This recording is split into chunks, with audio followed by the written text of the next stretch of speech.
very soon. There it is, that's a good fish. Look at that.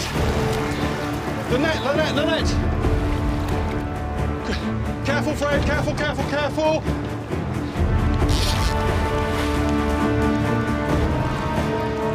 Right, we want to be very careful now.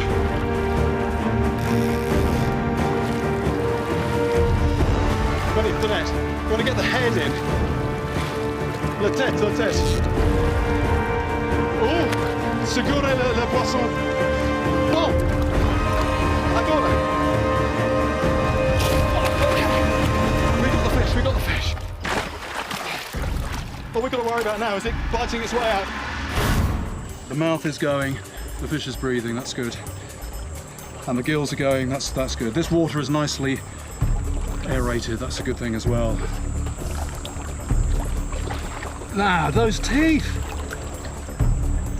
That will just take lumps out of other fish, it will take lumps out of crocodiles even, and there are stories well documented of that taking lumps out of people. Wow, there we go. Oof. What a freshwater monster this thing is.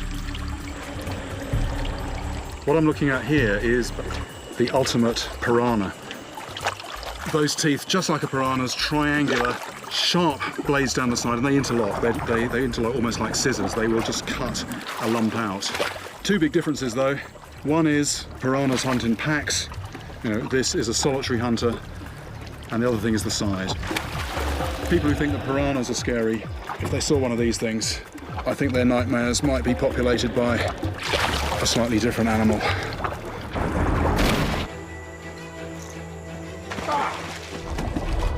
Almost immediately, my change in tactics is rewarded.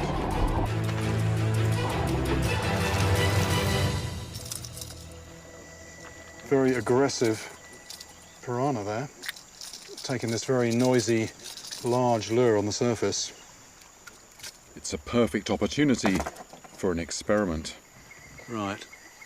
I'm just going to see if we can demonstrate how sharp those teeth are.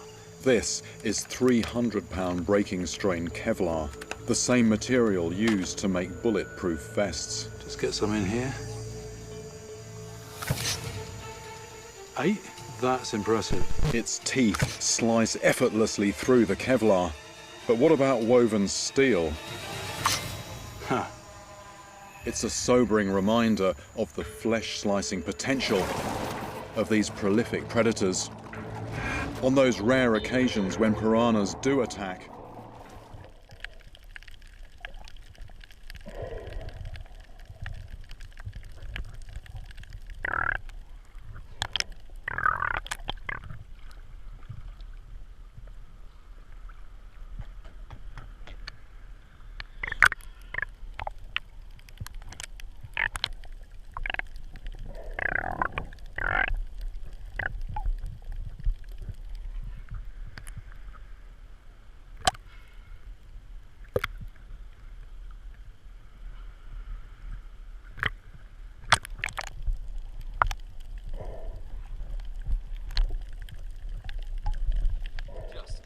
the electric eel. It's feeding time, and Mr. Unagi knows it. Knows it. He's like, Dun, dun, dun, dun, dun, dun. He's getting a little excited. I gotta get me some. How does this work? It goes through here, through a nice connector into the water, and then another connector in the water, and some action over there. And okay, first fish. Ooh, ooh, ooh. Oh! Oh! Whoa, whoa, whoa! What did he eat? I don't think he ate anything. I didn't see it. I think he just sensed it. Did he? No, I think he ate one. I think I put 4 of them in there.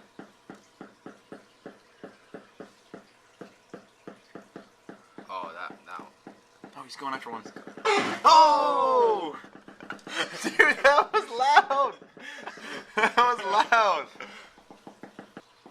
Go to the corner, go to the corner, go to the corner, go to the corner.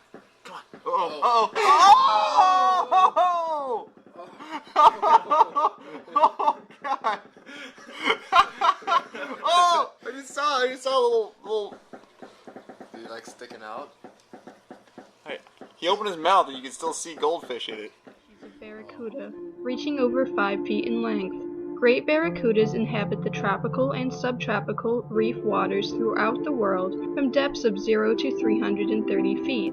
They are carnivores that mainly hang out in shallow water close to shore and feed on other fish with their 2 rows of needle-like teeth.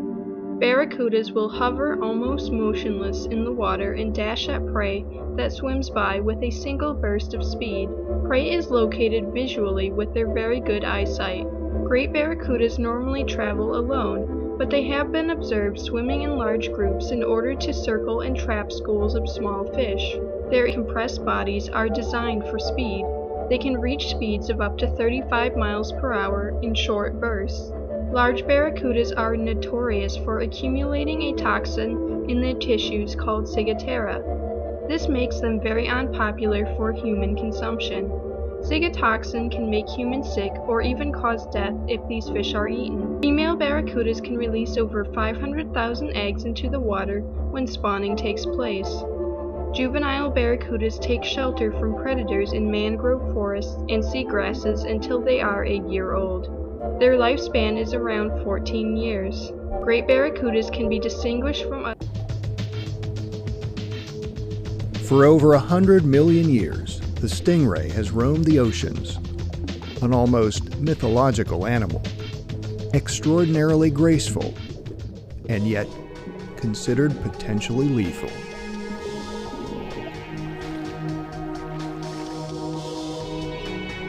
Though not aggressive, the stingray is equipped with a fearsome means of defense, a venomous spine found near the base of its powerful, whip-like tail.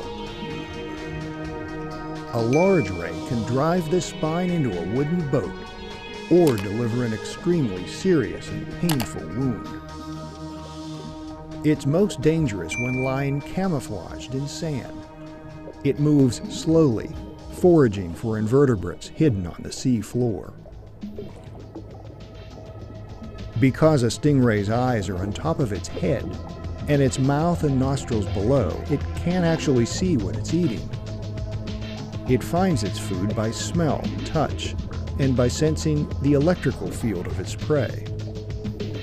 The southern stingray is one of some 90 species of stingray.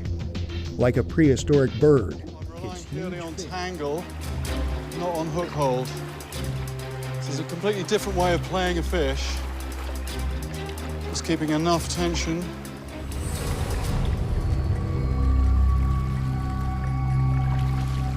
That's a needlefish. I can finally take a good look at this fish's lethal business end. Well, I've seen these in the water, but to see this close up is really something very different. Holding this needlefish with its large, light-sensitive eyes, it's easy to imagine how it could have been drawn.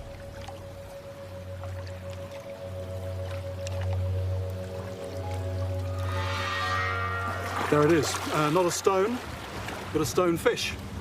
What an amazing beast. It really does look like a piece of rock. This is camouflage taken to the nth degree. What makes stonefish even more dangerous is that they can quite happily stay out of water for up to 24 hours, making them all too easy to step on when the tide retreats. And it's the spines on their back that deliver the deadly venom. It's actually got 13 of these dorsal spines, and each one is basically a hypodermic, and just a little way back from the point is that's where the venom is. And what happens is if you tread on one of these, it's your body weight that injects that. Let's just see what this thing can do. Found that on the beach. This is the kind of thing I often wear. Put these on for eye protection, and wonder what happens. Did you see that? It's only when the footage is slowed down that you can see the amount of venom that's delivered by one single spine. Now, if you trod on that, that venom would go into your bloodstream, and as well as being very painful, I mean, if you've got people with you.